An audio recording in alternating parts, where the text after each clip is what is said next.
முத்துவும் மீனாவும் இந்த குடும்பம் எப்பவும் ஒத்துமையாக இருக்கணும், நல்லா இருக்கணும் அப்படின்னு போராடுறாங்க. ஆனால் மனோஜ் அப்படியே நேர்மாறா படுகுழியில் தாங்க போய் தள்ளுறாங்க. ஆமாங்க, இப்போ அவரோட ஃப்ரெண்டு இருக்கார் பார்த்தீங்களா, பார்க்கு ஃப்ரெண்டு சொட்டத்தில். அவர் என்ன பண்ணுறாங்க, இங்கே பாரியா மனோஜ், உனக்கு நல்ல ஐடியா சொல்கிறேன் அப்படின்னு சொல்லிட்டு ஒரு கேவலமான ஐடியாவை சொல்கிறாங்க. நான் என்ன ஐடியானாலும் கேட்க ரெடியாக இருக்கேன், பணம் மட்டும் வரணும், பணம் நிறையா வந்து சேர்றதா இருந்தால் நான் என்ன வேணாலும் பண்ணுவேன், சாக்கடை கூட அள்ளுவேன் அப்படிங்கிறாங்க. யோ என்னையா அது அல்றது அவ்வளோ ஈஸியானது நினச்சிட்டு இருக்கியா? அது எவ்வளோ பெரிய விஷயம் தெரியுமா? அவங்க வேலை பார்க்குறாங்களே இறங்கி அவங்களுக்கெல்லாம் நம்ம சல்யூட் அடிக்கணையா? இங்கே பாரு, நான் அதை பற்றிலாம் பேசலை, எனக்கு நீ என்ன சொல்ல போகிற, நல்லது நடக்கும்னா சொல்லு அப்படின்னு சொல்ல மனோஜை பார்த்துட்டு இங்கே வா, நான் உன்னை கூப்பிட்டு போகிறேன் அப்படின்னு ஒரு இடத்துக்கு கூட்டி போகிறாரு. யோ இங்கே இருக்கியா கூட்டி வந்திருக்க? பார்த்தா அங்கே ஆட்கள் நிறையா இருக்காங்க, போகிறாங்க வராங்க. என்னையா நடக்குதுங்க? அட வாயா அப்படின்னு சொல்லிட்டு இருக்கல. அங்கே பார்த்தீங்கன்னா ரொம்ப சந்தோஷமாக இருக்குது தம்பி, நான் 10 லட்சம் கொண்டாந்து கொடுத்தேன், 2 மாதத்தில் 20 லட்சம் எனக்கு கொடுக்குறீங்க, சூப்பர்ப்பா, நான் கடன்லாம் அடைச்சிருவேன், என் பிள்ளை கல்யாணத்தை பண்ணிடுவேன், 20 லட்சத்தில் 10 பவன் நகை போட்டாலே 15 லட்சம் வந்துடும், அப்புறம் என்ன நீ கல்யாணம் பண்ண முடியும், எந்த காலத்தில் இருக்காங்கன்னு தெரியல, அடுத்து இப்படி போக வர இருக்க, என்னையா நீ பண்ணி வச்சு கூட்டியாந்துருக்க அப்படின்னு மனோஜ் கேட்க, இங்கே பாரு, உன் கஷ்டமெல்லாம் தீரணும்னா இங்கே வந்து உன் பணம் எவ்வளோ வச்சுருந்தாலும் சரி, 500 வச்சிருக்கியா, 2 மாதத்தில் அப்படியே டபுள் மடங்கு 1000 கிடைக்கும், என்ன சொல்கிற நீ அப்படின்னு சொல்ல, நிஜமாவா? ஆமாம், இப்போ நீ எவ்வளோ வச்சுருக்க? பணம் என்கிட்ட எங்கள் அம்மா ஏற்பாடு பண்ணி கொடுத்தாங்கல்ல அந்த பத்திரத்தை வச்சு. ஆமாம் ஆமாம், அந்த காசை நான் கொண்டு போய் செட்டில் பண்ணணுமே, ரோகிணி மூஞ்சியில் முழிக்கக்கூடாதுங்கிறக்காண்டி அந்த டீலர்ஷிப்பை கட் பண்ண சொல்லியிருக்காங்க எங்கள் அம்மா. அந்த காசை நான் எப்படி கொடுப்பேன்? இங்கே பாரியா மனோஜ், இன்னும் 2 மாதத்தில் உனக்கு அப்படியே பல மடங்கு வருமியா? இன்னும் உனக்கு எவ்வளோ பணம் இருக்குது, ஷோரூம்லேருந்து வந்த லாபம் இல்லை ஷோரூமுக்கு கட்ட வேண்டிய பணம் ஏதாவது வச்சுருக்கியா? அப்படி பார்த்தா அது ஒரு 7, இது ஒரு 5, 15 லட்சத்தில் இருக்கியா அப்படின்னு சொல்ல, கொண்டாந்து குடியா, 30 லட்சமாக வரும், அப்படியே உன் பத்திரத்தை அப்படியே அவங்ககிட்ட விட்டு எரிஞ்சிட்டு உன் வீட்டு பத்திரத்தை நீ வாங்கிடலாம்ல. அப்படியே இல்லையா, அங்கிட்ட ஒரு 2 மாதம் பொறுத்துக்கிட்டிங்கன்னா 30 மறுபடியும் கட்டணி இவன் வேணான்னு சொல்லிட்டு அந்த காசு 60 லட்சமாக வரும். ஐயோ நீ கோடீஸ்வரன் ஆயிடுவ. அப்போ அந்த 60 வேணான்ட்டு அவங்ககிட்ட இருக்க சொல்லிட்டா அடுத்த 2 மாதத்தில் 120 வருமா? ஆமையா அப்படிங்கிறாங்க. 120 கொடுத்தா உனக்கு 420 தான் வரும் அப்படின்னு சொல்லாமல் உனக்கு பல மடங்கு வரும்யா அப்படிங்கிறாங்க. மனோஜுக்கு சந்தோஷம் தாங்கலை. ஐயோ நீ தான் என் உண்மையான ஃப்ரெண்டு அப்படின்னு கட்டி பிடிக்கிறாரு. அதுக்கப்புறம் அங்கே போய் ஃபார்மாலிட்டிலாம் பேசி முடிக்கிறாங்க. நான் பணத்தோடு வர்றேன் அப்படின்னு வேகமாக போகிறாருங்க. பேங்கில் என்னென்ன பணம் இருக்கோ அது இது இங்கே வச்சு கொடுத்தது, அவங்க அம்மா வச்சு கொடுத்தது எல்லா பணத்தையும் கொண்டு கொடுத்துட்றாரு. எனக்கு அடுத்த 2 மாதத்தில் பல மடங்கு அப்படியே 2 மடங்காக தந்துடுவீங்களா? கண்டிப்பாக சார், கண்டிப்பாக தந்துடுவோம் அப்படின்னு சொல்லிட்டு கையிலேருந்து ஒரு பொருளை கொடுக்குறாங்க. என்னது? இது மொபைலுங்க, நீங்கள் நீங்கள் எங்ககிட்ட சேர்ந்ததுக்காண்டி உங்களுக்கு ஊக்கத்தொகையாக கொடுக்குறோம் அப்படின்னு ஒரு மொபைலை கொடுக்குறாங்க. இது சூப்பராக இருக்கே, ஐஃபோனு, இதுவே 1 லட்சம் வருமே அப்படிங்கிறாங்க. அது சும்மா ஒரு ஆப்பில் ஒட்டி வச்சு கொடுக்குறாங்க. பரவாயில்ல தேங்க்ஸ் அப்படின்னு சொல்லி வாங்கி சந்தோஷமாக வர அல்வா, இது ஆப்பிள் அப்படின்னு கொடுக்குறாங்க. வச்சுக்கோங்க அப்படின்னு சொல்லி எல்லாத்தையும் வாங்கிக்கிட்டு சந்தோஷமாக வராங்க. யோ எனக்கு நல்ல ஐடியா பண்ணியிருக்கையா அப்படின்னு சொல்லிட்டு அடுத்து பார்த்தா ஒரு வாரம் ஆகுது. ஒரு வாரத்துக்குள்ள என்னன்னா அந்த வழியாக வர்றாரு. இது கண்டிப்பாக நடக்கும்ல அப்படிங்கிற பார்த்தா அது வேறது கிளினிக்காக மாறி இருக்கு. என்னது, நம்ம காசு கொடுத்த இடம் கிளினிக்காக மாறி இருக்கு. உடனே அவங்க ஃப்ரெண்டுக்கு ஃபோனை பண்ணி மனோஜ் வர வைக்கிறான். அவனும் வந்துடுறான். என்னையா இங்கே நடக்குது அப்படிங்கிற, என்னாச்சு அப்படின்னு அக்கம் பக்கம் கேட்க, அட போயா, அவன் நிறைய பேர்ட்ட பணத்தை ஆட்டையை போட்டுட்டு ஓடி போயிட்டான் என் ஊரை விட்டு. ஐயோன்னு நெஞ்சை பிடிச்சிட்டு உட்கார்றாரு மனோஜ், தலையில் துண்டை போட்டுக்கிட்டு. போச்சே என் பணம் போச்சே அப்படின்னு சொல்லிட்டு உட்காந்து அழுகிறேன், உருள்றேன், அப்படி பைத்தியம் முடிச்ச மாதிரி.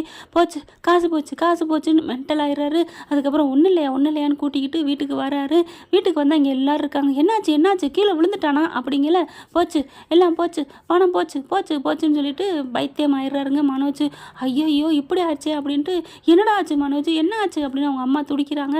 அப்போ இருந்துட்டு, ஒன்றும் இல்லை, இவன் காசு எனக்கு நிறையா வேணும், என்ன பண்ணுறதுன்னு தெரியலன்னு தவிச்சுக்கிட்டு இருந்தா. அப்படி அதனால ஒரு இடத்துல போய் சேர்ந்தாருன்னு சொல்லக்கூடாது, சேர்த்து விட்டேன்னு சொல்லணும். ஆனால் தான் தப்பிக்கிற தனங்க இந்த உலகத்தில் பார்ப்பாங்க.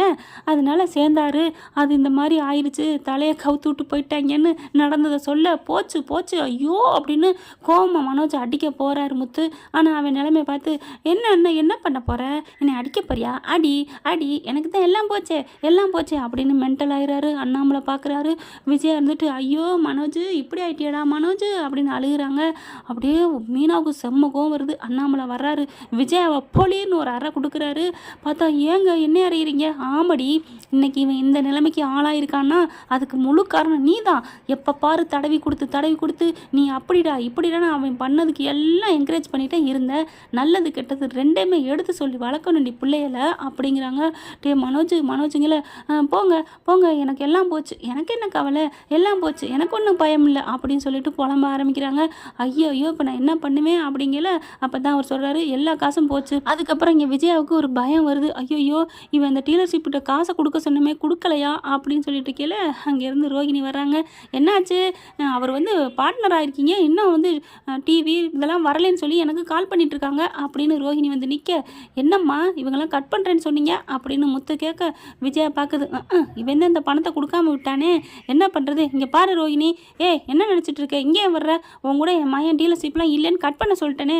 கட் பண்ண சொல்லிட்டீங்களா? அப்போ அவர் காசு கொடுத்துருக்காரு, அதை கேட்பாங்களே, அது நாங்கள் மெல்லத்தான் தருவோம், இப்போ என்ன உனக்கு அவசரம்? இங்கே பாருங்க ஆண்டி, பணம் கொடுக்கலன்னா நாங்கள் 2 பேரும் பார்ட்னராக இருப்போம், அதே மாதிரி பொருட்களெல்லாம் கொடுக்கணும். என்னாச்சு மனோஜ், ஏன் ஒரு மாதிரியாக இருக்குது அப்படின்னு பக்கத்தில் வராங்க. அது பார்த்தா அது புலம்பிக்கிட்டே இருக்குது மனோஜ். போச்சு அப்படின்னு. என்னாச்சு மனோஜ், என்னாச்சு உனக்கு, என்னாச்சு அப்படின்னு தவிச்சு போய் கேட்குறாங்க. உடனே முத்து இருந்துட்டு, தெரியலையா, என் அண்ணன் உன்னால் புத்தி சுவாதனம் இல்லாமல் போயிட்டான் அப்படிங்கிறாங்க. மனோஜ்னு சொல்ல, நீ யார், எனக்கு எல்லாம் போச்சு, போ அப்படின்னு சொல்லிட்டு சட்டையை பிடிச்சி கிழிச்சிக்கிட்டே எங்கெங்கன்ட்டு போகிறாரு. ஐயோ என் புருஷனை என்னடா பண்ணி தொலைச்சிங்க பாவீங்களா அப்படின்னு சொல்ல, என்ன மரியாதையாக போயிரு அப்படிங்கிறாங்க. அண்ணாமலை என்ன சைக்கிள் கேப்பில் ஒட்டிக்க பார்க்குறியா, இவன் இந்த நிலைமைக்கு ஆளான காரணமே நீ தானே, போ அப்படின்னு சொல்லி விரட்டுறாரு. அங்கிள் அப்படிலாம் இல்லை அங்கிள் அப்படிங்கிறாங்க. மரியாதையாக போ, என் பிள்ளைக்கு எப்படி பார்த்துக்கணும் எங்களுக்கு தெரியும் அப்படின்னு சொல்லிட்டு ரோஹிணியை விரட்டுறாங்க. விஜயாவும் அதே மாதிரி தான் விரட்டுது. அட பாவீங்களா, இப்போ என் புருஷனுக்கு இப்படி ஆயிடுச்சு, நான் என்ன பண்ணுவேன், ஐயோ அப்படின்ட்டு வெளியில் போகிறாங்க. ஆனால் இந்த சமயத்தில் டைவர்ஸ் கிடைக்காதுங்கிறது ஒரு நிம்மதி இருக்குது. ஆனால் இப்போ புத்தி இல்லாமல் போயிடுச்சே, நம்மளை எப்படி ஏற்றுக்குவார் அப்படின்னு குழப்பத்தோட ரோஹிணி போகிறாங்க. என்ன பண்ணுறது ஏது பண்ணுறதுன்னு தெரியாமல் சிந்தாமணிகிட்ட போய் ஐடியா கேட்குறாங்க. பக்கம் மனோஜை ஆஸ்பத்திரி கூட்டி போகிறாங்க. போய் பார்க்குறாங்க. அவருக்கு நல்ல மைண்டு இதாகிடுச்சுங்க, இவரை இனிமேல் குழந்த மாதிரி தான் பார்த்துக்கணும் அப்படிங்கிறாங்க. இப்போ ஷோரூமை யார் பார்க்குறது, ஐயோ ஒன்றுமே புரியலையே அப்படின்னு குழம்பி போயிருக்க. அண்ணாமலை என்ன பண்ணுறாரு, நான் தான் போகணும் அப்படின்னு சொல்லிட்டு போக ஆரம்பிக்கிறாங்க. முத்துவையும் கூட்டி போகிறாங்க. அங்கே ரோஹிணி வருது, அவங்களுக்கு டீலர்ஷிப் பண்ணிகிட்ருக்கீங்க, அவங்களுக்கு எல்லாம் ஆர்டர் பண்ணணும் அப்படிங்கிறாங்க. என்ன பண்ணுறது ஏது பண்ணுறது அங்கே வச்சு கேட்டு எல்லாத்தையும் பண்ணிக்கிட்டு இருக்காங்க. ரோஹிணினால் ஒன்றும் பண்ண முடியலை. இப்போ அடுத்த கட்டம், அந்த ஃபைனான்சியர் நிற்கிறான். ஏன் மட்டும் பத்திரம் எனக்கு வேணும் அப்படின்ட்டு. என்னது ஓம் பத்திரமா? அட இந்த வீட்டு பத்திரத்தில் நீங்கள் எல்லாம் கடை வாங்கியிருக்கீங்க, வீட்டை காலி பண்ணிட்டு போங்க, அதைத்தான் சொல்ல வந்தேன் அப்படிங்கிறாங்க. வீட்டை காலி பண்ணணுமா, எதுக்கியா பண்ணணும், இது எங்கள் வீடு அப்படின்னு சொல்லிட்டு இருக்கேல விஜயா தலையை தொங்க போடுது. என்ன விஜயா என்ன நடந்துட்டுருக்கு அப்படிங்கல, என்னை மன்னிச்சிருங்க அப்படின்னு சொல்லிட்டு மனோஜும் இவங்களும் பண்ணாங்களே ஃப்ராடுத்தனா அதை எல்லாத்தையும் சொல்கிறாங்க. அடி பாவி மவளே, இப்படி அடி பண்ணி வச்சுட்ட அப்படின்னு சொல்லிட்டு என்ன பண்ணுறாரு, போய் கம்பு எடுத்துகிட்டு வராரு, விட்டு சாத்துறாரு.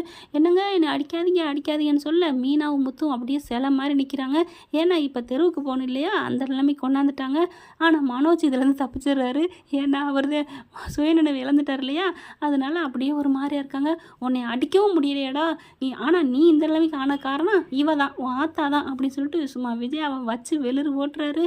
என்னங்க என்னை மன்னிச்சிருங்க அப்படின்ட்டு. இங்கே பாருங்கள், இதெல்லாம் எங்களுக்கு தேவையில்லை, நீங்கள் நாடகம் போடுறீங்க, மரியாதையாக இன்னும் 2 நாள் தான் காலி பண்ணுறீங்க இந்த வீட்டை அப்படின்னு சொல்லிட்டு போயிடுறான். இப்போ என்ன பண்ணுறது தெரியல. ஏண்டா முத்து, வீட்டை இந்த மாதிரி பண்ணி அடகு வச்சுட்டாளுலடா, இப்போ நம்ம என்னடா பண்ணுறது, பல லட்சத்துக்கு வச்சுருக்காளுல, நான் எங்கே போவேன், அது வாட்டுக்கு பேங்கில் இருந்துச்சு, பத்திரத்தை திருப்பி இப்படி பண்ணியிருக்கா, பாவின்னு மறுபடியும் விஜயா போட்டு அடிக்க, என்னை மன்னிச்சிருங்க அப்படிங்கிறாங்க. யார்கிட்ட கேட்குறது ஒன்றுமே புரியலை. பட்டி மனசை போட்டு பிச்சுக்கிட்டு கிடக்குறாங்க. வீட்டை அடமான வைக்கிறவனா கூட ஒரு பத்திரம் வேணுமே, இப்போ என்ன பண்ணுறது, பத்திரத்தையும் கொண்டு போய் கொடுத்துருக்கே, ஏண்டி கொடுத்த, இல்லை அந்த சிந்தாமணி தான், சிந்தாமணி அவள் பேரை கேட்டாலே எனக்கு அப்படின்னு செம்ம கண்டாகிறாங்க. அப்போவே மீனா தம்பி சொன்னான், யாரோ உதவி பண்ணுறாங்க, சிந்தாமணி மாதிரி தான் இருந்துச்சுன்னு. அடி பாவி அப்படின்னு சொல்லிட்டு பயங்கரமாக திட்டுறாங்க. பயங்கரமாக ஒன்றும் பண்ண முடியலை விஜயானால். என்ன ஃப்ரெண்ட், இப்படி போனால் நல்லா தானே இருக்கும், பார்க்கலாம். கண்டிப்பாக விஜயா பண்ணதுக்கு தண்டனை அனுபவிக்கத்தான் வேணும். தேங்க்யூ. இந்த வீடியோ உங்களுக்கு பிடிச்சிருந்தா தயவு செய்து லைக் பண்ணுங்க. இன்னும் அப்டேட்ஸ்க்காக சேனலை சப்ஸ்கிரைப் பண்ண மறக்காதீங்க. நம்ம கிட்ட இருக்க எல்லா சேனல்ஸோட லேட்டஸ்ட் வீடியோ அப்டேட்ஸ்க்காக மேல ரைட் சைடுல காட்டுற லிங்கை கிளிக் பண்ணி வாட்ஸ்அப் குரூப்ல ஜாயின் பண்ணுங்க. உங்களிடம் விடைபெறுவது நான் உங்கள் மெஹர்.